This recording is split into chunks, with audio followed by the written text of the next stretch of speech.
राजस्थान के लोगों को पता नहीं है, अनुसूचित जाति जनजाति पिछड़े और माइनॉरिटी के लोगों को ये पता नहीं है कि नेशनल कांग्रेस ब्राह्मणों के द्वारा स्थापित किया हुआ संगठन है। जैसे हमारे लोगों को आरएसएस की स्थापना ब्राह्मणों के द्वारा की गई है, ये तो जानकारी है, मगर नेशनल कांग्रेस ब्राह्मणों के द्वारा स्थापित किया हुआ संगठन है, ये हमारे लोगों को पता नहीं है। ज्ञान तो बहुत दूर की बात है, जानकारी नहीं है। जानकारी और ज्ञान में फर्क होता है। जानकारी एयर इंफॉर्मेशन होती है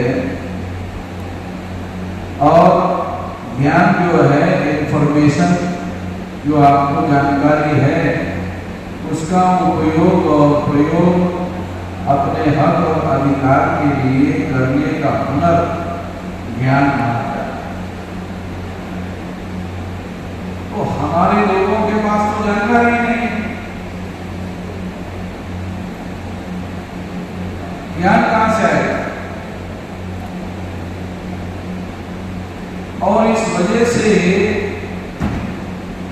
हमारे लोग उन संस्थाओं को जिनको स्थापित ब्राह्मणों के द्वारा किया गया, जो 2-3 हजार साल से इस देश में हमारे लोगों के सर पर बैठे हुए हैं। ब्राह्मणों के द्वारा सबसे पहले हमारे लोगों को गुलाम बनाने के लिए ये वर्णा सिस्टम बनाया। वर्णा सिस्टम बनाने वाले ब्राह्मण लोग हैं, तो ब्राह्मणों ने सबसे पहले अपने आप को सबसे ऊपर रखा, बाकी सभी लोगों को नीचे रखा। सबसे नीचे जो है वर्णा सिस्टम में शूद्र है, जिसे आज के तारीख में ओबीसी कहा जाता है। ये जो वर्णा सिस्टम में जो शूद्र है वो आज के तारीख में ओबीसी है। शेड्यूल कास्ट के लोग शूद्र नहीं है, शेड्यूल कास्ट के लोग अछूत है। ये भी ठीक से हमारे लोगों को पता नहीं है। कौन से लोगों को पता नहीं है? गांव के अनपढ़ और गवार लोगों को पता नहीं है। ये नहीं मैं कह रहा हूं, पढ़े लिखे लोगों को पता नहीं है। जो पढ़े लिखे लोग हैं उन लोगों को पता नहीं है। जब हमारे पास ठीक से जानकारी ही नहीं है, तो ये जो पुराने समय की जो लड़ाई है वो तो चाकू छुरी बंदूक गोली तलवार से होती थी। लड़ाई या राजपाट हासिल करने के लिए तलवार से लड़ाई होती थी, खून खराबा होता था, मारकाट होती थी, और जिसकी हत्या हो जाती थी, जिसको खत्म कर दिया जाता था, और बाकी खत्म करने वाले लोग राजा हो जाते। ये तो पुराना सिस्टम था। पुराना सिस्टम सारे दुनिया ने खत्म कर दिया। अभी लोकतंत्र आ गया। लोकतंत्र में क्या होता है? लोकतंत्र में लोगों की राय ली जाती है, लोगों का ओपिनियन लिया जाता है, और आप लोग वोट डालने के लिए जाते हो। पहले बैलेट पेपर हुआ करता था कागज का, तो कागज पर आप लोगों को ठप्पा मारना पड़ता। अभी तो ठप्पा भी नहीं मारना पड़ता, अभी तो केवल इस तरह से बटन दबाना पड़ता है। उसके लिए भी कोई पहलवानी करने की जरूरत नहीं है, ऐसा केवल ऐसा दबाने से हो जाता है। बटन दबाने की तो पहलवानी करने की जरूरत नहीं है। तो इसके द्वारा लोकतंत्र में लोगों की राय लेकर जिसका ज्यादा लोगों के द्वारा समर्थन किया जाता है वो राजा का माना जाता है लोकतंत्र। इस देश में एससी की संख्या 15% है, आदिवासियों की संख्या 7.5% है, ओबीसी की संख्या 52% है, ये 3 सामाजिक समूहों की संख्या 74.5% है। माइनॉरिटी को मिला दो ये 85% से ज्यादा होगी। जिनकी संख्या 85% से ज्यादा है उनका राज नहीं है। कांग्रेस की स्थापना ब्राह्मणों ने की, बीजेपी की स्थापना आरएसएस ने की, आरएसएस की स्थापना ब्राह्मणों ने की। इसका मतलब है ब्राह्मणों की इस देश में संख्या 3.5% है। पता नहीं, ब्राह्मणों की संख्या 3.5% है। वो ब्राह्मण एससी एसटी को किसी को हिंदू कहते, अपने को हिंदू नहीं कहते, वो अपने को तो ब्राह्मण नहीं कहते है। ये भी पता है, ये भी पता नहीं है। एससी एसटी को किसी को कहते ये हिंदू है। दयानंद सरस्वती का नाम सुना? दयानंद सरस्वती कहते थे हिंदू तो मुसलमानों की भी निकाली है और ब्राह्मण हम सब लोगों को हिंदू कहते हैं। इसका मतलब है एक प्रकार से हमें गाली देते हैं, ब्राह्मण हमें हिंदू कहकर गाली देते हैं। हम लोग हिंदू नहीं है, हम लोग मूल निवासी लोग हैं, मूल बासिंदे लोग हैं, इस देश से मूल रहने वाले लोग हैं।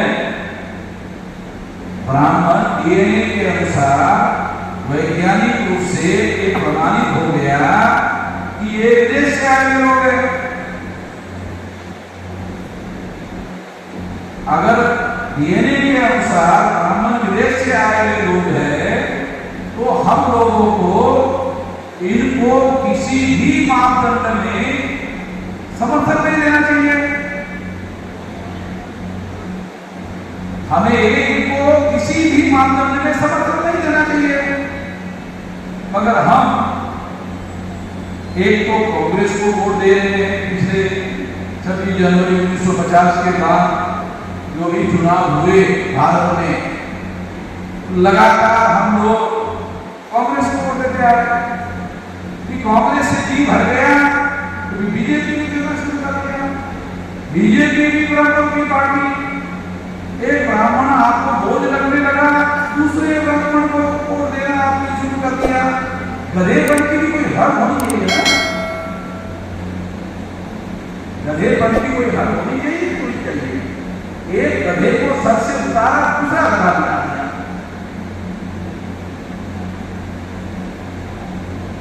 तो इससे तो हमारा कोई कल्याण या हमारा कोई भला तो होने वाला है नहीं। गांव में चुनाव होते हैं तो गांव के हमारे जो लोग हैं वो कोशिश करते हैं हमारा सरपंच बनना चाहिए गांव में। तो गांव में जब तुम्हारा सरपंच बनना चाहिए ऐसा तुमको लगता है तो देश का प्रधानमंत्री क्यों नहीं होना चाहिए? गांव का सरपंच हमारा होना चाहिए, ऐसा हमारे लोगों को गांव के चुनाव में लगता है। तो हमारे देश में देश का प्रधानमंत्री क्यों नहीं होना चाहिए? हमारे लोगों के 85% से ज्यादा वोट है। ब्राह्मणों ने क्या किया? जिनके 85% वोट है उन लोगों को 6000 जाति के टुकड़ों में बांटा। ब्राह्मण लोग हम लोगों को जब अंग्रेजों का राज था तो कहा करते थे कि अंग्रेजों ने बांटा और राज किया। क्या बांटा अंग्रेजों ने? निग्रोज ने।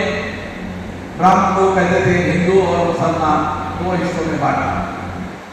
अगर 2 हिस्सों में बांटने वाले लोग खराब थे, 2 हिस्सों में बांटने वाले लोग खराब थे, मैं भी मानता हूं खराब थे,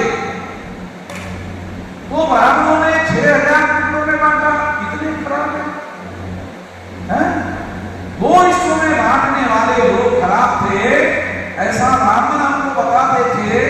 ब्राह्मणों हम लोगों को 6000 टुकड़ों में बांटा।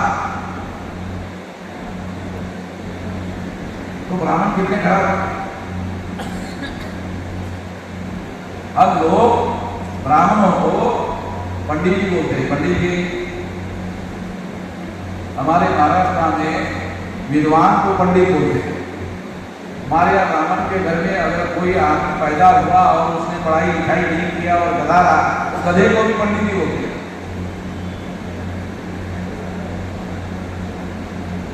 जो अनपढ़ गवार है तो गवार को गवार कहना चाहिए।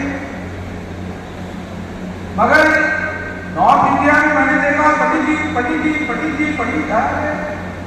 जब पंडित को पंडित जी कहते रहोगे तो जूते तो मारे गए। 6000 जाति के टुकड़ों में हमारे लोगों को बांटा। ब्राह्मणों की संख्या 3.5% है। वो इस देश के हुक्मरान क्यों बने हुए हैं? 6000 जाति के टुकड़ों में बांटने की वजह से। बांटा किसने? ब्राह्मणों ने। ब्राह्मण आपको क्या कहते हैं? एससी एसटी ओबीसी को मुसलमान तुम्हारे दुश्मन है। अरे मुसलमानों ने बांटा क्या? मुसलमानों ने बांटा क्या हम लोगों को? मुसलमानों के धर्म ग्रंथों में हमें बांटने का कोई सबूत तो है नहीं। ब्राह्मणों के धर्म ग्रंथों में वेद, स्मृति, पुराण, रामायण, महाभारत, गीता, इसमें बांटने के सबूत है। वर्ण व्यवस्था में बांटने के सबूत है। जाति व्यवस्था में बांटने के सबूत है। मनुस्मृति में अस्पृश्यता के सबूत है। आदिवासियों को सेग्रीगेट करने के सबूत है। शूद्र को ओबीसी के ऊपर थोपने के सबूत है। महिलाओं को गुलाम बनाने के सबूत है।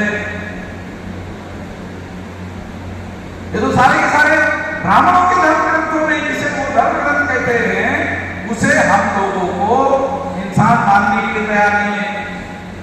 ब्राह्मणों के धर्म ग्रंथों में हम लोगों को इंसान नहीं माना जाता।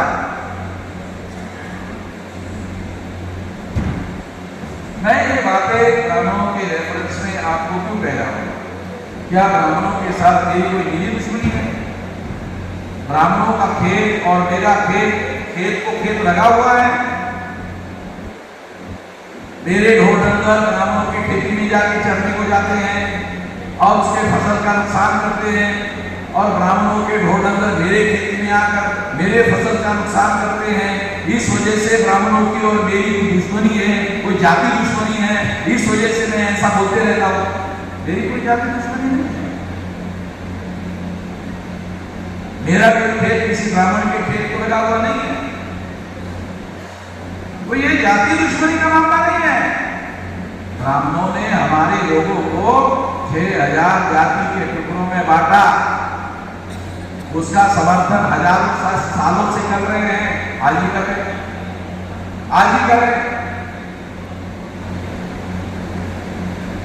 अब उन ब्राह्मणों का पालन पोषण हम लोग करते रहते हैं। हमारे घर में कोई क्रियाक्रम, कोई कार्यक्रम होता है तो ब्राह्मण के हाथों के वह होता नहीं है। ब्राह्मण कभी, आपको एक छोटा सवाल पूछता हूं, ब्राह्मण किसी खेती में हल चलाते हुए देखा कभी? किसी ब्राह्मण को आपने कभी भी किसी खेत में हल चलाते हुए देखा? क्यों? अरे उसका पालन पोषण हम कर रहे हैं, उसको खेती में हल चलाने में कर रहे हैं। हम गधे लोग जो है उसका पालन पोषण कर रहे हैं। मुफ्त में उसको 4 घंटे पढ़ने के 1101 रुपया देते हैं, तो चर्बी तो चढ़ेगी ना ब्राह्मण के शरीर पर।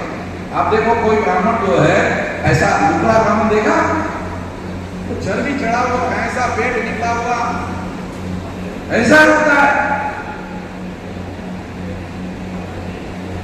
तो ये हम लोगों की वजह से हो रहा है, हम लोगों के नानाओं की वजह से हो रहा है, मुद्दा की वजह से हो रहा है। हम लोगों को ये सारे झंझटों से मुक्त होकर आधुनिक समाज निर्माण करने के लिए जो हक और अधिकार भारत के संविधान के द्वारा दिए गए हैं, उसका अमल में जिंदगी में लाने के लिए उपयोग करना चाहिए। भारत का संविधान कहता है इक्वलिटी बिफोर लॉ, कानून के सामने सारे भारतीय समान माने जाएंगे। मानता है ना? नहीं मानता। भारत का संविधान कहता है सारे इंसान बराबर माने जाएंगे। ब्राह्मण संविधान घोषित करने के बावजूद भी नहीं मानता। कानून के विरोध में उसका सारा आचरण करता है और हमारी कोई भी बराबरी की बात को स्वीकार नहीं करता, कोई बराबरी की बात मानता नहीं है। इसलिए हम लोगों को अपना रास्ता अलग से चुनना चाहिए। उनका विश्वगुरु बनने का काम बंद कर देना चाहिए।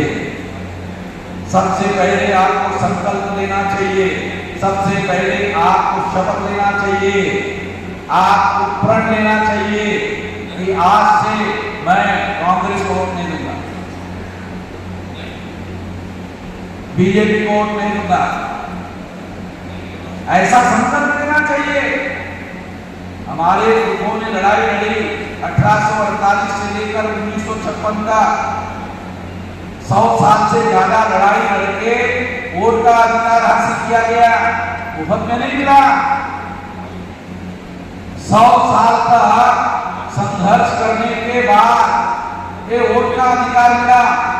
वो खैरात में बांटने के लिए नहीं मिला या बेचने के लिए नहीं मिला। वोट को बेचना कानूनन अपराध है, वोट को खरीदना कानूनन अपराध है। मगर पैसे वाले लोग, ताकत वाले लोग, सत्ता वाले लोग और अल्पसंख्यक लोग हमारे लोगों का वोट खरीदते हैं। खरीदना अपराध है, बेचा जाना भी अपराध है, दोनों अपराध है।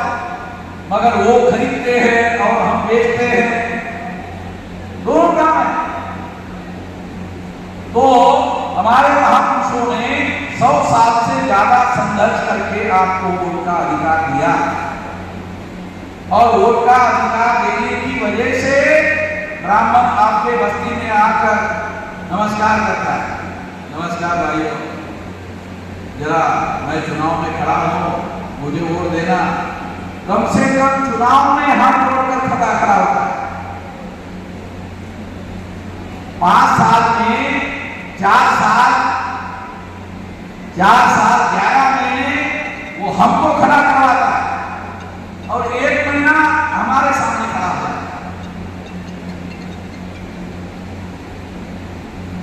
तो इसलिए ये व्यवस्था बदल गई है। वो हमारे सामने खड़ा हो जाता है तो हमें अपना मूल्य समझना चाहिए और उस मूल्य का उपयोग और प्रयोग करना चाहिए। ये बदलाव हुआ है, ये परिवर्तन हुआ है। जैसे कांग्रेस के लोगों ने, ब्राह्मणों ने पार्टी बनाई कांग्रेस, जैसे ब्राह्मणों ने भाजपा भारतीय जनता पार्टी बनाई, ये जो लोगों ने पार्टी बनाई वो हम लोग ऐसा मानकर चलते हैं इनको ही पार्टी बनाने का अधिकार है। गलत बात है। 26 जनवरी 1950 को संविधान लागू हुआ, हमें भी पार्टी बनाने का अधिकार है। हमारे पास भी पार्टी बनाने का अधिकार है। मैं 18 साल 4 महीने का था तब से ये काम कर रहा हूं। अभी मेरी उम्र जो है 67 रनिंग है। 18 साल 4 महीने की उम्र थी तब से कर रहा हूं। राउंड अबाउट लगभग 50 साल हो गए और इतना लंबा काम करने के बाद 32 राज्यों में 625 जिलों में संगठन बनाया। 32 राज्यों में और 625 जिलों में संगठन बनाया। इतना लंबा जीवन का समय लगाकर रात दिन मेहनत करके इतना विशाल संगठन बनाया और इतना बड़ा संगठन बनाने के बाद और ये संगठन बनाने के लिए सेंट्रल गवर्नमेंट की मेरी नौकरी थी, वो नौकरी मैंने छोड़ दी और छोड़कर रात दिन एक काम मैंने किया और इतना बड़ा विशाल संगठन 32 राज्यों में 625 जिलों में संगठन खड़ा किया। अब आपको खड़ा होकर खड़ा करने की जरूरत नहीं है, केवल समर्थन देने की जरूरत है। ये तो पहले खड़ा कर दिया, अभी आपको करने की जरूरत नहीं है। इतना बड़ा संगठन, विशाल संगठन हमने खड़ा कर दिया। इसलिए हम लोगों को याद रखना चाहिए कि अपनी ताकत हमको खड़ा करना चाहिए और प्लानिंग बनाकर, योजना बनाकर, ये जो हॉल है, ये हॉल 1000 सीट का भी नहीं है। ये जो हॉल है ये 400-500 सीट होगी, बहुत ज्यादा हुआ 400-500 सीट होगी। ये 1000 सीट वाला हॉल नहीं है।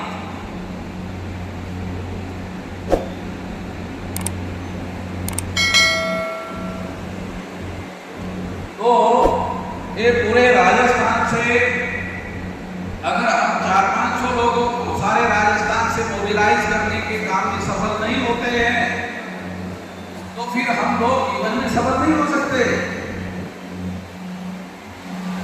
आंदोलन में सफल नहीं हो सकते। सारे राजस्थान से, बाड़मेर से ही भर जाना चाहिए।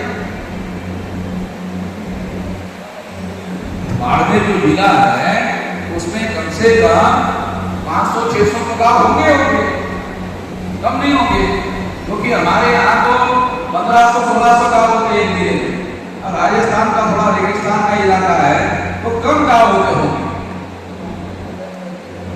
तो इस हिसाब से मैं आप लोगों को तैयारी करने की दृष्टि से, आप लोगों को तैयारी करना चाहिए, आंदोलन की तैयारी करना चाहिए, लोगों को तैयार करना चाहिए, मानसिक रूप से तैयार करना चाहिए। दूसरे लोग हमारे आंदोलन की तैयारी करेंगे, मदद करेंगे, ऐसा होने वाला नहीं है। हमें तैयारी करनी चाहिए, हमें मेहनत करनी चाहिए, और अगर हम ऐसा करते हैं तब जाकर के ये आंदोलन सफल हो सकता है। अगर हमारे संगठन की ताकत हम लोग निर्माण करना चाहते हैं तो हमें क्या करना चाहिए? मैं आप लोगों को 2-3 बातें समझाकर अपनी बात समाप्त करना चाहता हूँ। क्या करना चाहिए? अगर संगठन मजबूत करना है क्या करना चाहिए? देखो, राजस्थान में जितने जिले हैं सारे जिलों में हमारा संगठन होना चाहिए, जिले में हमारा संगठन होना चाहिए, सर जिले में, फिर उसके बाद तहसीलों में, फिर उसके बाद ब्लॉक में, फिर उसके बाद ग्राम पंचायत में, फिर उसके बाद गांव में। गांव स्तर तक आपके यहाँ तो गांव से भी नीचे ढानी है। मुझे बताया गया कि गांव से भी नीचे यहाँ ढानियां होती है। ढानियां मतलब 2-4 घर। तो ढानी के लेवल तक हम लोगों को अपना संगठन फैलाना चाहिए। दूसरी महत्वपूर्ण बात, अगर 4 घर की ढाणी है, वहां बच्चा पैदा होता है, 4 घर के लिए स्कूल होगा क्या? 4 घर के लिए स्कूल होगा? नहीं होगा। फिर जो ढाणी में रहने वाले लोग और उनके घरों में पैदा होने वाले बच्चे, उनका क्या होगा? अगर वो पढ़ाई लिखाई नहीं करेंगे तो आने वाले जीवन के संघर्ष में उनको बराबरी का हक कैसे मिलेगा? तो मैं ये भी अनुरोध करना चाहूंगा कि इस तरह का भी अभियान चलाया जाए कि जो 2-4 घरों को मिलाकर रहने वाले लोग हैं वो ढानियां छोड़ दे और गांवों में आकर बसना शुरू कर दे, ताकि अपने बच्चों की पढ़ाई लिखाई हो। केवल 2-4 घरों में रहने का क्या मतलब है? बाबा साहब अम्बेडकर तो ये कहा करते थे, मैं तो छोटी बात कह रहा हूं, वो तो बड़ा कहते थे, वो कहते थे गांव ही छोड़ दो, शहरों में आए। बाबा साहब अम्बेडकर ने यह अभियान चलाया था, चलो शहरों की वो गांव छोड़ दो और गांव छोड़कर शहरों की ओर चलो, क्योंकि गांव में क्या है हमारे पास? मजदूरी करने के अलावा तो मजदूरी अगर गांव में खेतों में करनी है तो शहरों में मजदूरी करो, ज्यादा रेट मिलेगा, ज्यादा पैसा मिलेगा। दिल्ली में रिक्शा चलाने वाला शाम तक 1000 रुपए कमाता है। दिल्ली में रिक्शा चलाने वाला, तो रिक्शा चलाने वाला आदमी 1000 रुपए कमाता है। उसके बाद एक भी पैसा बिहार से आया, उत्तर प्रदेश से आया, दिल्ली में घर नहीं है, पैसे वाले का ऑटो रिक्शा लेकर किराए से लिया 400-500 का, और वो रिक्शा किराए से लेकर 1000 रुपए कमाता।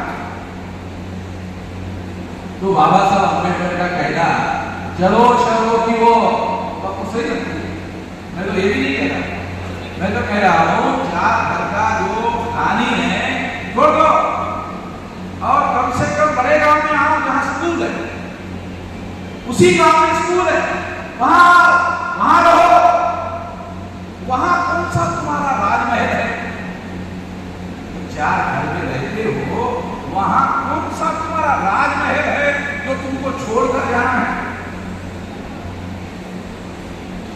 वहां भी झोपड़ा बनाकर रहते हो, गांव में भी झोपड़ा बनाकर रहा जा सकता है, गांव में भी हम लोग मजदूरी मेहनत करते हैं, शहरों में भी आकर मजदूरी मेहनत कर सकते हैं। गांव में कम मजदूरी मिलेगी, शहरों में ज्यादा मजदूरी मिलेगी।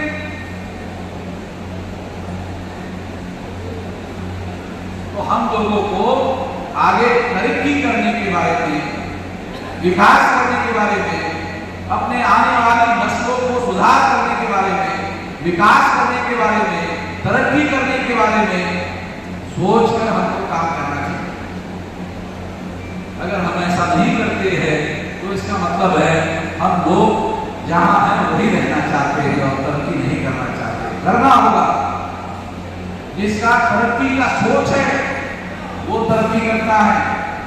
मैंने देखा बिहार से लोग, उसका परिवार बिहार में ही है, वो गांव छोड़ के दिल्ली में आ गया, वो गांव छोड़ के बॉम्बे में आ गया, बॉम्बे में उसका कोई घर नहीं है, दिल्ली में उसका कोई घर नहीं है, वहां वो बहुत ज्यादा पैसा कमाता है, क्योंकि वहां बॉम्बे में मजदूरी करने के लिए लोग नहीं मिलते, दिल्ली में मजदूरी करने के लिए लोग नहीं मिलते, क्योंकि दिल्ली में पैसे वाले लोग हो गए हैं, पैसे वाले लोग मजदूरी करते नहीं हैं। तो मजदूरी करने के लिए बिहार और झारखंड, बंगाल, पूरी उत्तर प्रदेश, यहाँ से लोग आते हैं और वो वहां बहुत ज्यादा पैसा लेकर के मजदूरी करते हैं और अपने परिवार को गांव में भेजते हैं। गांव में रहने वाले जो परिवार के लोग हैं वहां भी तरक्की हो रही है, वो दिल्ली में मेहनत करते हैं, दिल्ली में उसका कोई घर नहीं है। तो हम लोगों को आगे बढ़ने के बारे में, तरक्की करने के बारे में, विकास करने के बारे में आगे बढ़कर सोचना चाहिए, विचार करना चाहिए। केवल हम लोग गांव में बैठे रहेंगे तो निश्चित रूप से हमारा, थाने में बैठे रहेंगे तो निश्चित रूप से हमारा विकास नहीं होगा, ये जरूर है। तीसरी बात मैं आपको कहना चाहता हूं, आपको संगठित शक्ति का हिस्सा बनना चाहिए। हम आपकी देश भर में लड़ाई लड़ रहे हैं, अगर आपका समर्थन में ज्यादा मिलता है, ज्यादा जोर से लड़ाई लड़ेंगे। अगर आपका समर्थन मिलता है तो ईंट से ईंट बजाएंगे, अगर वो हम लोगों को ईंट मारते हैं तो उसका पत्थर से जवाब दे सकते हैं। ये संगठित शक्ति के बल पर हो सकता है, और संगठित शक्ति के लिए हमें संगठित होकर उसके साथ खड़े होना चाहिए। अगर हम ऐसा करते हैं तो संगठन की ताकत बढ़ेगी, संगठन की शक्ति बढ़ेगी। जिस अनुपात में ताकत और शक्ति बढ़ेगी उस अनुपात में आपका भला होगा, आपका विकास होगा। तो आपको ये करना चाहिए। देखो एससी एसटी ओबीसी ये संख्या देश में 74.5% है, अगर मुस्लिम माइनॉरिटी को मिला तो ये और 85% से ज्यादा हो जाता। अगर हम लोग मिलजुल कर 1/3 85% का 1/3 85% का 1/3 कितना होता है? ये लगभग जो है 37 पॉइंट या 85% का 50% जो है 42.5% होता है। अगर इसके 3 हिस्से करो तो ये 28-27% हो जाता है। अगर इतना समर्थन आंदोलन के लिए खड़ा हो जाता है तो इस देश में सबसे बड़ा आंदोलन खड़ा हो जाएगा। 9 अगस्त 1942 को गांधी जी ने अंग्रेजों के विरोध में आंदोलन चलाया था। आंदोलन था क्विट इंडिया। क्विट इंडिया का मतलब है भारत छोड़ो, अंग्रेजों भारत छोड़ो। गांधी जी ने आंदोलन चलाया 9 अगस्त 1942 को, तो अंग्रेजों को भारत छोड़ देना। और अंग्रेज जब भारत छोड़कर चले गए, ब्राह्मण देश का हुक्मरान हो गया, पंडित जवाहरलाल नेहरू प्रधानमंत्री हो गया। अंग्रेज गए, एक विदेशी चला गया, दूसरा विदेशी हमारे साथ आके बैठ गया। अंग्रेज नाम का विदेशी चला गया, ब्राह्मण नाम का विदेशी आकर सर पर बैठ गया। और वो हमारे भौतिक जीवन में हस्तक्षेप कर रहा है 2000 साल से। मैं आपको एक छोटा उदाहरण देता हूं। हमारे भौतिक जीवन पर उसका कितना कंट्रोल है। हम अपने घरों में अपना बच्चा पैदा करते हैं, अपना घर में हम अपना बच्चा पैदा करते हैं, उसका नाम रखने के लिए भी पंडित जी को बुलाते हैं। अरे कितने नालायक लोग हैं। पैदा करने का बड़ा काम हम करते हैं, नाम रखने का छोटा काम पंडित जी को बुलाते हैं। पंडित जी हमारे घर में बच्चा पैदा हो गया, इसका नाम क्या रखे? वो बोलता है कब पैदा हो गया? बुधवार को पैदा हुआ। बुधवार को पैदा हुआ, बुद्धू राम रख। तो हमारा आदमी ब्राह्मण का कहा हुआ नाम बुद्धू राम रख देता है। बहुत सारे लोगों के, हमारे लोगों के नाम बुद्धू राम। बुद्धू राम का मतलब जानते हो? गधा राम। बुद्धू राम का मतलब है गधे राम। हमारे लोगों के नाम बुद्धू राम। ब्राह्मण के कहने पर हमारे लोग अपने बच्चों का नाम बुद्धू राम रख देते। आप लोगों को बड़ा उदाहरण देना आपके दिमाग में आएगा नहीं, घुसेगा नहीं, इसलिए छोटा उदाहरण दिया ताकि आपको समझ में आ जाए। ये जीवन हमारा है, ये जिंदगी हमारी है, अगर उस पर नियंत्रण ब्राह्मणों का। हमको क्या करना चाहिए? कौन से तारीख को शादी करना चाहिए, कौन से तारीख को शादी नहीं करना चाहिए। जीवन हमारा, जिंदगी हमारी, फैसला ब्राह्मणों का। इसी का दूसरा नाम है गुलामी। इसी का नाम है मानसिक गुलामी, दिमागी गुलामी। अगर दिमागी गुलामी नहीं होगी तो 3.5% ब्राह्मण 85% लोगों पर राज करते। ये तो मानसिक गुलामी है।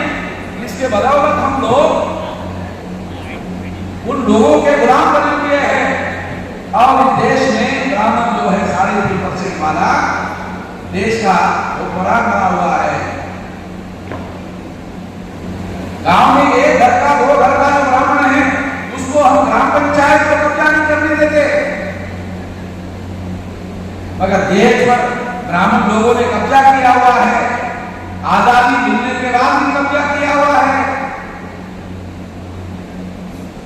संविधान बाबा साहब अम्बेडकर ने लिखा और सारे हक और अधिकार आप लोगों के संविधान में लिख दिया, अमल में नहीं। ब्राह्मणों ने 3.5% ब्राह्मणों ने संविधान को ना अमल करने के लिए रोक लगा दिया, अमल पर रोक लगाया हुआ है।